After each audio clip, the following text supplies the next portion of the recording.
وَأَنزَلْنَا إِلَيْكَ الذِّكْرَ لِتُبَيِّنَ لِلنَّاسِ مَا نُزِّلَ إِلَيْهِمْ وَلَعَلَّهُمْ يَتَفَكَّرُونَ۔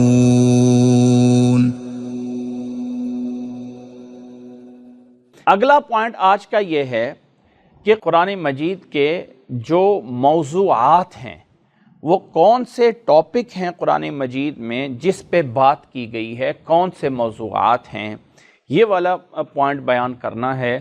تو یاد رکھ لیں کہ قرآن مجید میں پورا دیکھنے کے بعد اگر غور کیا جائے، دیکھا جائے تو پورے قرآن مجید کے اندر 3 باتیں ہیں، 3 موضوعات ہیں جس پہ پورا قرآن مجید بات کرتا ہے۔ کتنی چیزیں ہیں؟ 3۔ نمبر 1 چیز ہے اللہ کی توحید، اللہ کا تعارف، اللہ کی پہچان، اللہ کون ہے۔ وہ غفور ہے، وہ رحیم ہے، وہ ملک ہے، وہ قدوس ہے، وہ اللہ تعالیٰ جو ہے وہ غفور ہے، وہ شکور ہے، وہ حلیم ہے۔ اس اللہ نے زمین و آسمان کو بنایا ہے، اس کائنات کو بنایا ہے، وہ وحدہ لا شریک ہے۔ اس کے ہزاروں اسلوب سے یہ بات سمجھائی گئی ہے کہ اللہ کون ہے۔ یہ ایک موضوع ہے۔ اور دوسرا موضوع ہے قرآن مجید کا احکام، یہ حلال ہے، یہ حرام ہے، یہ جائز ہے، یہ کرو، یہ نہ کرو، اقیم الصلاۃ، نماز قائم کرو، آتوا الزکاۃ، زکوٰۃ ادا کرو، یہ کرو، وہ کرو، یا یہ تمہارے لیے حرام ہے، یہ تمہارے لیے جو ہے وہ صحیح نہیں ہے، لا تقربوا الزنا، زنا کے قریب نہ جاؤ، احکامات ہیں، آرڈرز۔ اور تیسرا قرآن مجید کا موضوع ہے پہلی قوموں کے واقعات، پہلے قوموں کے، پہلے نبیوں کے واقعات عبرت کے لیے۔ واقعے کا اتنا حصہ بتایا جائے گا جس سے کوئی نہ کوئی عبرت لینی ہو۔ یہ کوئی ہسٹری بک نہیں ہے کہ جزئیات میں بتائے کہ فلاں ڈیٹ کو، فلاں دن کو فلاں پیدا ہوئے تھے اور اس وقت یوں ہوا، نہیں۔ قرآن مجید واقعات جتنے بھی بیان کرتا ہے اس میں سے صرف ان پوائنٹس کو بیان کیا جاتا ہے جہاں سے کوئی نہ کوئی حکمت لینی ہو، کوئی نہ کوئی بصیرت ہو۔ اور یہ واقعات پہلی قوموں کے، پہلے نبیوں کے، ان کے لیے دلیل بنتے ہیں کہ اللہ کی توحید کو، اللہ کے احکامات کو فلاں قوم نے مانا، نتیجتاً کامیاب ہوئے، فلاں قوم نے نہ مانا اور انکار کیا، جس کے نتیجے میں وہ جہنم میں گئے یا دنیا میں ان پہ عذاب آ گیا۔ تو کتنے موضوعات ہیں؟ توحید، احکام اور واقعات۔ یہ پورے قرآن مجید میں ان 3 چیزوں کے اندر قرآن مجید بات کرتا ہے۔ اب کوئی انسان کہے، وہ جیسے کچھ دن پہلے ایک وہ بڑا مناظرہ ہوا تھا کہ یہ جو ہے وہ دہریاں ہیں اور نہیں مانتے ہیں، تو اس نے سوال کیا جی یہ ڈائناسور کا تو قرآن مجید میں کہیں ذکر ہی نہیں ہے۔ جواب دینے والے نے کہا جی میں نے تو آج کل کہیں میتھمیٹک کا فلاں تو کہیں فلاں میتھمیٹک میں دیکھا ہی نہیں ہے کہ ڈائناسور کا اس میں بھی کہیں ذکر آیا ہو۔ تو قرآن مجید کا وہ موضوع نہیں ہے۔ اگر کوئی انسان کسی میڈیکل بک کو جو ہے وہ اٹھا لے اور کہے جی اس میڈیکل بک میں تو کمپیوٹر کے ماؤس کا کہیں ذکر ہی نہیں ہوا، تو بھائی اس کا کیا اس سے تعلق ہے؟ تو جو قرآن مجید جس موضوع میں بات، اس میں کوئی شک نہیں کہ اللہ تعالیٰ نے فرمایا ہے تبیان لکل شیء، ہر چیز کی وضاحت ہے۔ لیکن ہر چیز کی وضاحت کا مطلب یہ نہیں ہے کہ قرآن مجید آپ کو یہ بھی بتائے کہ آپ کے بال کتنے ہیں اور آپ کے جو ہے وہ کپڑے کتنے ہیں اور آپ کے جوتے کتنے ہیں۔ قرآن مجید کا موضوع ہے کہ انسان آخرت میں یا دنیا میں اپنا جو اصل مقصد جس کے لیے آیا ہے اس میں کامیاب کیسے ہو سکتا ہے، اور وہ جو اخلاق درست کرنے کے لیے جو چیزیں ہیں، اعتقاد اور اعمال، ان میں موضوعات میں 3 موضوعات بنیاد ہیں اس قرآن مجید کے: اللہ کی توحید، احکامات اور قصص یا واقعات۔ ان 3 موضوعات میں قرآن مجید پورا کا پورا جو ہے وہ بیان کرتا ہے۔ یہ ہے آج کی 2 باتیں ہو گئی ہیں، اور آج کی آخری بات جو ہے وہ آسان سی ہے لیکن پھر بھی چونکہ اس کا اس سے تھوڑا سا تعلق ہے وہ سمجھا دیتا ہوں کہ قرآن مجید کی جو آیات ہیں، قرآن مجید میں جو آیات اللہ تعالیٰ نے بیان فرمائی ہیں، یہ قرآن مجید میں جو کچھ بیان ہوا ہے سب پہ ایمان لانا ضروری ہے، لیکن کچھ آیات ایسی ہیں، بلکہ زیادہ آیات وہ ہیں جنہیں محکم کہا جاتا ہے، اور کچھ آیات ایسی ہیں جنہیں متشابہ کہا جاتا ہے۔ محکم اور متشابہ، کچھ چیزیں ایسی ہیں کہ جن کا معنی واضح ہے، اور کچھ چیزیں ایسی ہیں جس کا معنی واضح نہیں ہے، اس پہ ایمان لانا اور مان لینا ہے کہ یہ اللہ کی طرف سے ہے۔ اب اگر اللہ تعالیٰ نے فرمایا ہے اقیم الصلاۃ، نماز قائم کرو، تو ہم کریں گے، معنی سمجھ آ رہا ہے۔ لیکن اگر کوئی انسان کہے کہ قرآن مجید میں موجود ہے الف لام میم، اس کا معنی کیا ہے؟ قرآن مجید میں ہے یاسین، قرآن مجید میں ہے قاف، قرآن مجید میں ہے حامیم، اس کا مطلب بتاؤ۔ کچھ لوگوں نے مطلب نکالنے کی کوشش کی ہے، یہ نہیں ہے کہ نہیں نکالا، ہاں حکمت نکالی ہے، مطلب نہیں بلکہ حکمت نکالی ہے کہ اس کے حرفوں کی حکمت کیا ہے۔ وہ جب ہم پڑھیں گے انشاءاللہ تعالی الف لام میم کو یا حامیم کو یا کاف ہا یا کو، تو بتانے کوشش کی جائے گی کہ ان حرفوں کا یہاں پہ ذکر ہونا، اس میں بھی ایک حکمت ہے، لیکن ان کا اصلی مطلب کیا ہے اللہ کے علاوہ کوئی نہیں جانتا۔ اس کے علاوہ اور بھی کچھ ایسی آیات آتی ہیں جن آیات میں محکم اور متشابہ سامنے رکھا جاتا ہے، جن کا معنی واضح ہے انہیں کہا جاتا ہے محکم، اور جن کا معنی واضح نہیں ہے ان کو کہا جاتا ہے متشابہ۔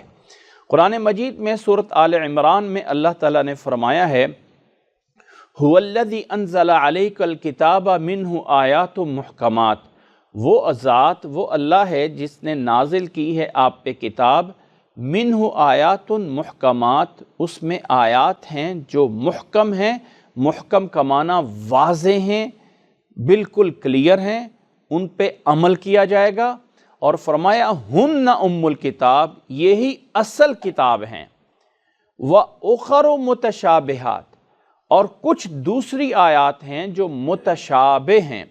اب متشابہ کا معنی جو ہے وہ یہ دو طرح سے ہے، ایک تو متشابہ کا معنی یہ کہ ایک دوسرے کی طرح ہے، ملتی جلتی ہیں، متشابہ کا معنی یہ بھی ہوتا ہے یہ اس کے متشابہ ہے، یعنی یہ اس کی شکل کا ہے، یہ اس کی شکل کا ہے۔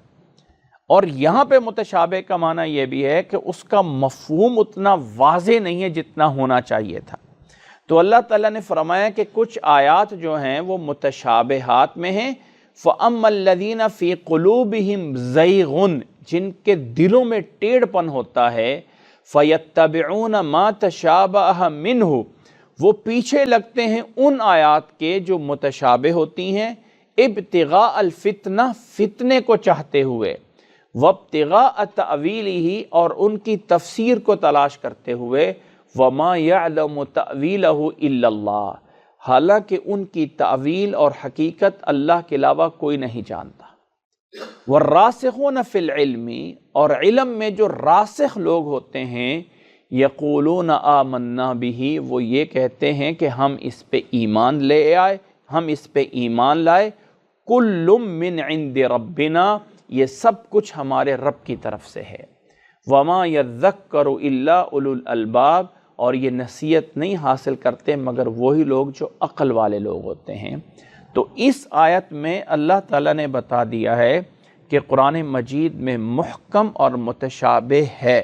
اگر کوئی ایسی چیز آ جائے جس کا معنی اتنا واضح نہ ہو جتنا ہونا چاہیے، تو کوئی انسان اسی کو دلیل بنا کے اور یہ کہہ دے کہ لو یہ قرآن مجید میں کیسے ہو سکتا ہے، یہ اتنی جو ہے متشابہ چیز کیا ہے، فلاں ہے فلاں ہے، تو اس کا جواب یہ ہے کہ ان چیزوں کو اس لیے لایا گیا ہے کہ یہ سمجھا جائے کہ ایمان کا مطلب ہے مان لینا، آیا یہ انسان مانتا بھی ہے رب کی بات کہ نہیں مانتا ہے۔ تو اس لیے قرآن مجید میں یعنی آیات کا محکم اور متشابہ ہونا، یہ بھی ایک قرآن مجید کی تفسیر پڑھنے سے پہلے ہمیں اس بات کا بھی علم ہونا ضروری ہے۔ تو آج کی کلاس میں پہلا پوائنٹ یہ بتایا گیا کہ حجیت قرآن مجید بذات خود حجت ہے، دلیل ہے، لیکن آیات قطعی ثبوت ہیں۔ ہاں، آیات سے جو حکم نکل رہا ہوتا ہے وہ قابل تحقیق ہوتا ضرور ہے، اور قرآن اور حدیث حجت ہونے میں برابر ہیں۔ اس میں کوئی شک نہیں کہ قرآن مجید کا مقام اور مرتبہ بہت بڑا ہے۔ اس کے ایک ایک حرف پہ 10 نیکیاں ہیں، اس کا پڑھنا عبادت ہے، لیکن ایسے دلیل بننا کسی چیز کی، اس میں اور اللہ کے نبی صلی اللہ علیہ وسلم کی حدیث میں یہ چیز برابر پائی جاتی ہے۔ اور اس کا عملی طور پہ یہ ہے کہ قرآن اگر کسی چیز کو حرام کر سکتا ہے تو حدیث سے بھی کوئی دوسری چیز حرام ہو سکتی ہے۔ قرآن میں اگر کسی چیز کو حرام کرنے کی پاور ہے تو حدیث میں بھی کسی اور چیز کو حرام کرنے کی پاور موجود ہے۔ کوئی انسان یہ نہیں کہہ سکتا کہ اللہ کے نبی کی حدیث سے حرام کوئی چیز نہیں ہو سکتی، چاہے نبی نے جو بھی فرما دیا ہو، لہٰذا اس سے ہم یہ سمجھیں گے کہ وہ مکروہ ہے۔ وہ اس بات کو ایک دفعہ میں نے بول دیا تھا کہ یہ مکروہ کہاں سے نکلا ہے، تو سوشل میڈیا پہ لوگوں نے شور مچا دیا تھا، لیجی یہ کیا بول دیا اس نے۔ تو سمجھنے کا مقصد یہ ہے کہ حجیت میں قرآن اور حدیث برابر ہیں۔ ہاں، قرآن مجید مقام اور مرتبے میں بڑا ہے۔ دوسری بات آج میں یہ سمجھائی گئی ہے کہ قرآن مجید کے موضوعات 3 ہیں، 3 موضوعات میں بات کرتا ہے۔ اور آخری چیز یہ بیان کی گئی ہے آج کے اس درس میں کہ قرآن مجید کی کچھ آیات محکم ہیں، معنی واضح ہے، کلیئر ہے، اور کچھ جگہوں پہ آ کے ایک چیز کے 2 معنی بن سکتے ہیں، یا ایک چیز کے 4 معنی بن سکتے ہیں، یا ایک ہی آیت کے 10 معنی بن سکتے ہیں، یا ایک کا معنی پتہ ہی نہیں ہے، تو یہ تمام متشابہات میں سے ہیں۔ اس متشابہ کو کوئی دوسری آیت فکس کر دے گی یا کوئی دوسری حدیث فکس کر دے تو ٹھیک ہے، اور اگر فکس نہیں ہوا تو ہم اس کو متشابہ کہہ دیں گے۔ جیسے کہ حروف مقطعات ہیں، الف لام میم، ہا میم، یا سین، قاف، یا اس طرح کی باقی چیزیں ہیں۔ ان تمام چیزوں کے بارے میں اللہ سے دعا ہے کہ اللہ ہمیں یہ تمام چیزیں صحیح معنی میں سمجھنے کی اور ان کو یاد رکھنے کی توفیق عطا فرمائے۔ آخر میں ایک پوائنٹ تھوڑا سا مختصر انداز میں بیان کر دیتا ہوں کہ قرآن مجید کی جو تفاسیر ہیں، قرآن مجید کی جو تفسیریں ہیں، ان تفسیروں میں بھی 2 کیٹیگریز ہیں۔ ایک ہے تفسیر بالرأی اور ایک تفسیر بالمأثور ہے۔ تفسیر بالرأی یہ ہوتا ہے کہ بہت سارے مفسر اپنی رائے قائم کرتے ہیں، جیسے میں نے بتایا کہ مفروضہ بنایا جاتا ہے، اور پھر اس پہ قرآن مجید کی آیات لا کے پیش کی جاتی ہیں، یا اس طرح کی کچھ اور ہوتی ہیں انداز۔ یہ تفسیر بالرائے ہے۔ تفسیر مأثور یہ ہوتی ہے کہ ایک آیت کو لیا جائے اور اس کے بارے میں اللہ کے نبی نے کیا فرمایا ہے، اللہ کے نبی صلی اللہ علیہ وسلم نے کہ صحابہ نے کیا سمجھا ہے، اللہ کے نبی صلی اللہ علیہ وسلم کے صحابہ نے اس پہ کیا عمل کیا ہے، اس روشنی میں اس آیت کو سمجھا جاتا ہے یا سمجھایا جاتا ہے، تو ان تفاسیر کو تفسیر بالمأثور کہا جاتا ہے۔ ان میں کچھ امہات یعنی بیسک بنیادی کتابیں ہیں، جن میں سب سے پہلی تفسیر جس کو میں نام لوں گا، جسے تفسیر جامع البیان عن تأویل آی القرآن، جو ہمارے ہاں تفسیر طبری کے نام سے معروف اور مشہور ہے۔ امام طبری، جن کا پورا نام ابو جعفر محمد بن جریر الطبری ہے، جن کی وفات جو ہے وہ 310 ہجری میں ہے۔ 310 ہجری یعنی نبی صلی اللہ علیہ وسلم کے 300 سال بعد میں یہ وفات پائے ہیں۔ پیدائش نہیں، یہ ان کی وفات کا ذکر ہو رہا ہے۔ یاد رکھ لیں یہاں پہ ایک بات، اللہ کے نبی صلی اللہ علیہ وسلم نے اپنے صحابہ کو قرآن مجید کا ترجمہ نہیں پڑھایا۔ یعنی ترجمے کا مطلب یہ ہے کہ آج کل ہم کہتے ہیں نا ہمیں قرآن مجید کا ترجمہ پڑھنا ہے۔ چونکہ قرآن مجید عربی میں نازل ہوتا تھا اور عربی وہ بھی جانتے ہوتے تھے، اللہ کے نبی صلی اللہ علیہ وسلم بھی جانتے ہوتے تھے، تو عموماً جس چیز کے اندر کوئی چیز سمجھ نہ آنے والی ہوتی تھی اس کا معنی بیان ہو جاتا تھا، اور باقی اللہ کے نبی صلی اللہ علیہ وسلم بھی سمجھ رہے ہوتے تھے اور صحابہ کرام بھی سمجھ رہے ہوتے تھے۔ لہٰذا اگر کسی آیت کے بارے میں صحابی یہ کہہ دیتا ہے کہ اس آیت کا معنی یہ ہے، تو وہ نبی کا فرمان سمجھا جاتا ہے۔ صحابی کا قول تفسیر کے اندر حدیث مرفوع کی حیثیت رکھتا ہے، یعنی نبی کی، کیونکہ نبی صلی اللہ علیہ وسلم نے صحابہ کو ایک ایک آیت کر کے ترجمہ نہیں بتایا کہ الحمدللہ رب العالمین کا معنی یہ ہے، جیسے ہم اردو میں پڑھتے ہیں تمام تعریفیں اللہ تعالیٰ کے لیے ہیں جو بڑا مہربان نہایت رحم کرنے والا ہے، یا عربی میں ایک ایک حرف کا ترجمہ بتایا گیا، ایسا نہیں ہے۔ بہت ساری احادیث ہیں تفسیر کے بارے میں، بہت جگہوں پہ بتایا۔ ایک صحابی نے جب آیت نازل ہوئی حتی یتبین لکم الخیط الابیض من الخیط الاسود، فرمایا روزے کا کھانا کھاتے رہو کھاتے رہو کھاتے رہو یہاں تک کہ جب سفید دھاگا جو ہے وہ سیاہ دھاگے میں سے کلیئر ہو جائے۔ اب ایک صحابی نے کیا، تکیے کے نیچے دو دھاگے رکھ دیے، ایک وائٹ کلر کا اور ایک بلیک کلر کا، ایک سفید اور ایک سیاہ۔ اب دیکھتا رہا کب نکلتا ہے وائٹ والا باہر، اور کھاتے رہے تو وہ تو باہر نکلا نہیں، وہ تکیے کے نیچے تھا دھاگا، کیسے باہر نکلتا؟ نبی صلی اللہ علیہ وسلم سے جا کے بیان کیا، جی آپ نے یہ آیت پڑھی تھی کہ سفید دھاگا سیاہ میں سے نکلا ہے، تو بس سحری ختم ہو گئی۔ آپ صلی اللہ علیہ وسلم نے فرمایا اس کا مطلب یہ نہیں ہے، اس کا مطلب یہ ہے کہ یہ جو رات سیاہ ہے اس میں سے جب وہ صبح کی کرنیں پھوٹتی ہیں، کرن پھوٹتی ہے، تو اس تک کھانا کھاتے رہو جب وہ کرن نکل آئے۔ اگر آپ لوگوں کو پتہ ہو، اگر آپ کوئی بھی یہ کیلنڈر دیکھتے ہوں تو اس کیلنڈر میں ایک چیز ہوتی ہے جسے کہا جاتا ہے صبح صادق اور صبح کاذب۔ آج کل شہروں میں روشنیاں ہیں کہ ہمیں آسمان پہ ستارے نظر نہیں آتے۔ اگر آپ کسی ایسے صحرا میں چلے جائیں جہاں یہ روشنیاں رات کو نہ ہوں اور صرف وہ نیچرل ستاروں کی اثر روشنی ہو، تو جب فجر کا ٹائم ہوتا ہے تو مشرق والی سائڈ سے ایک پراپر جو ہے وہ روشنی جو ہے ایک لائن نکلتی ہے، سیدھی لائن، یوں سمجھ لیں کہ جیسے کوئی بندہ ٹارچ جو ہے وہ چلا کے سیدھی کرتا ہے۔ وہ جو سیدھی لائن نکلتی ہے اس کو کہا جاتا ہے صبح کاذب۔ یہ لائن آہستہ آہستہ اوپر جاتی ہے اور اوپر جا کے یوں پھیلتی ہے، اور اس پھیلنے کا نام کہہ دیا جاتا ہے صبح صادق۔ تو وہ جو پھیلتی ہے اس سے روزہ بند ہو جاتا ہے اور فجر کا ٹائم شروع ہو جاتا ہے۔ تو وہ سفید دھاگا جو رات کی اس اندھیری رات کو چیر کے یوں نکلتے ہوتا ہے، تب کہا کہ اب یہاں پہ سحری بند ہوتی ہے اور فجر کا ٹائم شروع ہوتا ہے۔ اب چونکہ ہم اتنے بیزی لوگ ہیں یا اتنے شہروں میں ہیں کہ یہاں روشنیاں اتنی زیادہ ہیں کہ ہم نے ساری زندگی میں کبھی وہ چیز دیکھی نہیں ہے، تو ہم صرف اور صرف گھڑیوں کے پابند ہیں، اور پتہ ہے کہ وہ کیلنڈر بنا دیے گئے ہیں کہ یہ صبح فجر ہونا، اور اسی پہ پابند ہیں۔ جائز ہے، منع نہیں ہے، لیکن اصل چیز کا پتہ ہونا چاہیے کہ وہ ہے کیا۔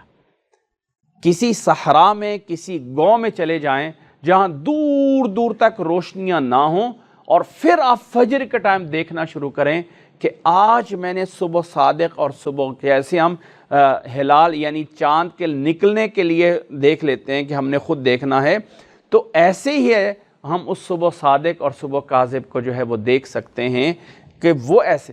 تو بالغرض صحابی نے جب وہ دو دھاگے رکھے تو اللہ کے نبی نے فرمایا اس کا مطلب دو دھاگے نہیں تھا، اس کا مطلب وہ رات سے صبح کو طلوع ہونا ہے۔ تو اس طرح کر کے بہت ساری جگہوں پہ اللہ کے نبی صلی اللہ علیہ وسلم نے وضاحت کی ہے کہ اس آیت کا معنی یہ ہے، اس حرف کا معنی یہ ہے، اس لفظ کا مطلب یہ ہے۔ لیکن پورے قرآن مجید کا الحمدللہ سے لے کے والناس تک ایک ایک لفظ کا معنی بتانا، جیسے ہم ترجمہ پڑھتے ہیں، چونکہ ہم عرب نہیں ہیں اور ہم عرب نہیں ہیں، ہم عربی نہیں ہیں۔ افسوس یہ کہ اس وقت جو عرب لوگ ہیں وہ بھی اپنی عربی اصل سے دور ہوتے جا رہے ہیں۔ جو عرب ہیں وہ بھی اپنی عربی لینگویج، جو اصل عربی لینگویج ہے، اس سے دور ہوتے جا رہے ہیں، بلکہ ایک وقت آئے گا کہ عربوں کے لیے، بلکہ آ چکا ہے کہ عربوں کے لیے قرآن مجید کا عربی میں ترجمہ کیا جائے گا۔ اللہ کے نبی صلی اللہ علیہ وسلم کے دور میں جو زبان بولی جاتی تھی، اس لغت الفصحیٰ سے آج ہم کوئی بھی لینگویج پڑھنا جائیں نا، کسی بھی چیز میں، تو اردو سیکھنے جائیں تو ہمیں علامہ اقبال کا کلام پڑھایا جائے گا، غالب کا کلام پڑھایا جائے گا کہ یہ دیکھو پرانے لوگوں نے اردو کیسے بتائی ہے۔ عربی عجیب لینگویج ہے، اس پہ ظلم ہوتا ہے کہ کسی بھی یونیورسٹی میں یا کسی بھی انسٹیٹیوٹ میں جب عربی سکھائی جاتی ہے تو کوشش کی جاتی ہے اب جدید عربی سیکھو، قدیم کو اگنور کرو، جدید نیو عربی سیکھو کیا ہے۔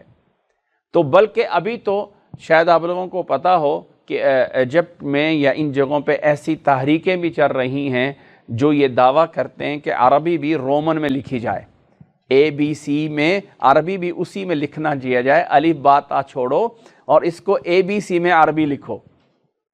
تو ایک وقت آ سکتا ہے کہ ایسا آ جائے۔ الغرض بتانے کا مقصد یہ تھا کہ تفسیریں جو ہیں، اس تفسیر کے اندر صحابی کا قول نبی کی بات ہوتی ہے، صحابی کا قول تفسیر کے اندر حدیث مرفوع کی حیثیت رکھتا ہوتا ہے۔ تو تفسیر بالمأثور کی جو کتابیں ہیں جن میں نبی صلی اللہ علیہ وسلم کے صحابہ کے اقوال جمع کر کے احادیث کی جاتی ہیں، انہیں تفسیر بالمأثور کہا جاتا ہے۔ ان میں سے ایک تفسیر طبری ہے۔ تو تفسیر طبری کے بعد پرانا نمبر پہ تفسیر جو ہے وہ آتی ہے الوسیط، تفسیر القرآن المجید، جو کہ امام الواحدی کی ہے، جن کی وفات جو ہے وہ 486 میں ہے۔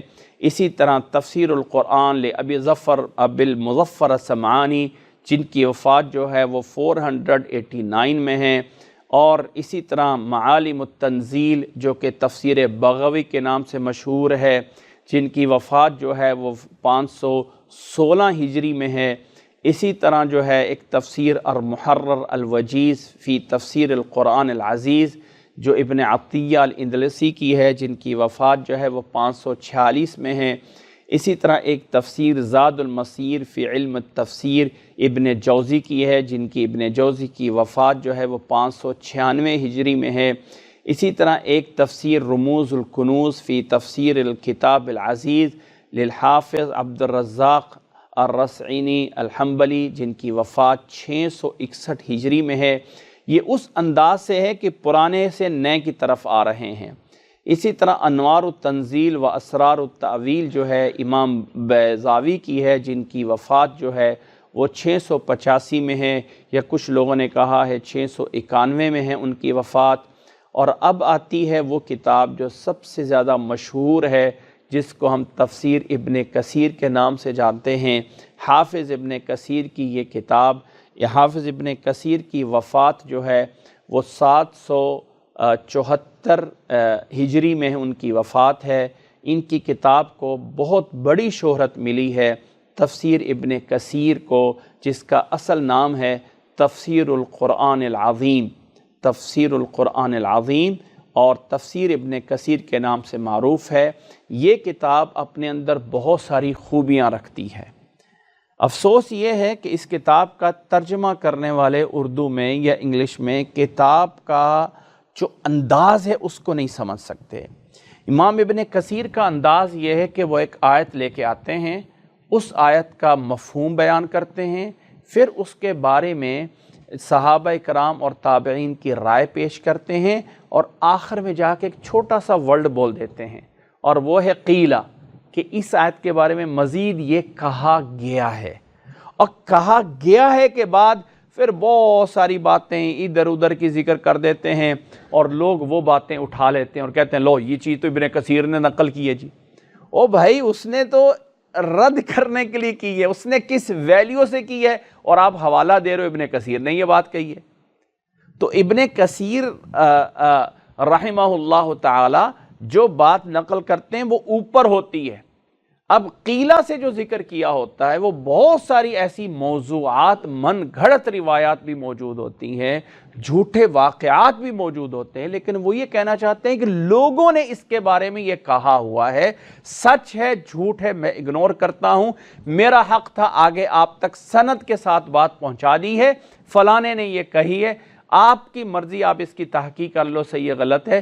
میں یہ نہیں کہہ رہا کہ نبی نے فرمایا ہے، میں یہ نہیں کہہ رہا کہ اللہ کے نبی نے، یہ فلانے نے کہا ہے، نبی کی بات نہیں ہے۔ نبی کی بات میں اوپر ذکر کر چکا ہوں، لیکن افسوس یہ کہ نقل کرنے والے یا ترجمہ کرنے والوں نے اس چیز کو اگنور کر دیا اور ساری باتوں کو مکس کر دیتے ہیں۔ اور چونکہ اکثر لوگ اس تفسیر کو جو ہے وہ ترجمے سے پڑھتے ہیں، اصلی عربی نہیں پڑھتے ہیں، اس لیے ان کو اصلی مقصد تک پہنچنا جو ہے وہ کئی دفعہ کم ہو جاتا ہے۔ یہ تھی چند ایک تفاسیر، اور بھی ہیں، بہت لمبی لسٹ ہے، اگر ہم اس پہ جاننا چاہیں گے تو بہت لمبی لسٹ ہے۔ آخر میں ایک چیز بتانا چاہوں گا کہ ہمارے لیے آج جو ہے وہ کون سی اچھی تفسیر کی کتاب ہوتی ہے۔ چونکہ یہ ہمارا پروگرام اردو میں چل رہا ہے، بعد میں لوگ مجھ سے پوچھیں گے جی آپ انگلش کی کوئی تفسیر بتائیں، تو میں اردو کی بتا سکتا ہوں، عربی کی پہلے بتا دی ہیں، اردو کی بتا سکتا ہوں سب سے پہلے۔ تو انہی تفسیروں کا اردو میں جو ترجمہ کیا گیا ہے آپ ان کو پڑھ سکتے ہیں، یا اردو میں جس کو میں سب سے زیادہ پریفر کرتا ہوں ہر اس شخص کے لیے جو عام انسان ہے یا عالم انسان ہے، اگر کوئی انسان ایسی تفسیر چاہتا ہے جس سے جو ہے وہ بہت اچھے انداز سے سمجھ لے، تو آج کل کے اندر وہ کتاب جو سعودیہ سے بھی پرنٹڈ ہوتی ہے جس کا نام ہے احسن البیان۔ نام کیا ہے؟ اور ہمارے لاہور کے بہت بڑے عالم وفات پا چکے ہیں مولانا صلاح الدین یوسف صاحب، وہ اس کے تفسیر لکھنے والے ہیں، اور وہ آج کل سعودیہ میں پرنٹڈ ہوتی ہے، اور وہ عربی قرآن مجید کے ساتھ ہوتا ہے، یا آپ کو کہیں سے وہ عربی کے علاوہ سعودیہ کے علاوہ بھی مل سکتی ہے۔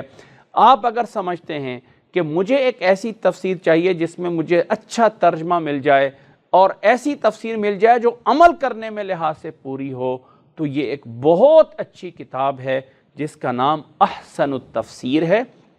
اور اس میں مولانا صلاح الدین یوسف صاحب یہ لاہور میں ہی تھے، 7-8 سال ہو گئے ان کو وفات پائے ہوئے، تو یہ ان کی تفسیر ہے اور اس کو آپ لے سکتے ہیں، پڑھ سکتے ہیں۔ دوسری اردو کی تفسیر ہے جو تفسیر ثنائی کے نام سے ہے، مولانا ثناء اللہ امرتسی۔ اسی طرح ایک تفسیر اشرف الحواشی کے نام سے ہے، اشرف الحواشی کے نام سے مولانا عبدہ الفلاح جن کا تعلق فیصل آباد سے تھا، اور یہ ان کی کتاب قرآن مجید کے ساتھ ساتھ اشرف الحواشی کے نام سے معروف ہے۔ قرآن مجید کا جیسے میں نے پہلے بتایا ہے کہ قرآن مجید جو ہے وہ 3 چیزوں پہ، 3 موضوعات پہ بات کرتا ہے۔ کون سی ہے؟ توحید، احکام، واقعات۔ واقعات میں ایک بہت اچھی چیز ہے اور اسے کہا جاتا ہے تفسیر قصص القرآن، جو کہ حفظ الرحمن سہاروی صاحب کی ہے۔ اگر آپ قرآن مجید کے واقعات کو تفصیل کے ساتھ جاننا چاہتے ہیں اور صحیح جاننا چاہتے ہیں، اس میں موضوع یا من گھڑت باتیں نکال کے، تو مولانا حفظ الرحمن سہاروی نام یاد رکھ لیجئے، ان کی کتاب کا نام ہے قصص القرآن۔ یہ آپ 2 والیوم میں موجود ہے، اردو میں پرنٹڈ ہے۔ نبیوں کے واقعات یہاں سے آپ تفصیل کے ساتھ اس کتاب پہ دیکھ سکتے ہیں۔